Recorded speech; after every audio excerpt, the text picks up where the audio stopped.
Salut, c'est Mélanie. Je voulais vous parler aujourd'hui d'un super livre, un super petit bouquin pour les enfants, pour les adolescents, pour les adultes et pour tout le monde. Ça s'appelle Graines de Charlie aux éditions Mouche et ça revient, comme le titre l'indique, sur les événements du début d'année 2015, les attentats de Charlie Hebdo. On va suivre la jeune Sonia, qui est une jeune fille de 12 ans, qui est au collège à Paris, avec sa bande de copains, sa mère, ses parents, toute sa famille et puis tout son voisinage. Avant les événements, pendant les événements et après les événements. On est sur de la vie tranquille d'une jeune Parisienne et comment son entourage est, comment son entourage vit, forcément très, très différents les uns des autres, et comment ces événements vont à la fois les disloquer et finalement les rapprocher aussi, parce qu'on a tous été un peu touchés malgré tout sur ces événements-là.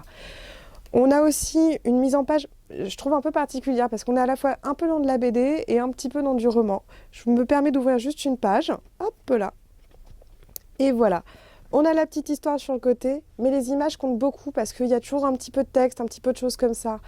Et c'est un super joli bouquin, parce que ça nous rappelle en fait à la fois la violence effectivement de ces attentats, en quoi ils nous ont touchés, et surtout qu'est-ce que ça a pu vouloir dire pour des jeunes gens qui comprennent pas forcément les tenants et aboutissants de tout ça. Pourquoi Charlie Hebdo on les a touchés, qu'est-ce qu'ils ont fait et comment eux ont pu le comprendre. Cette histoire, bon, je donne un peu la fin, je suis un peu méchante là-dessus.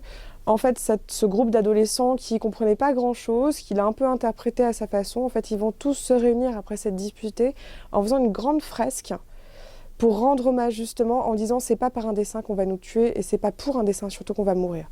Parce que la liberté d'expression importe énormément dans notre pays et devrait importer partout dans le monde finalement. Donc voilà, Graines de Charlie aux éditions Mouche, super petit joli, super jolie histoire.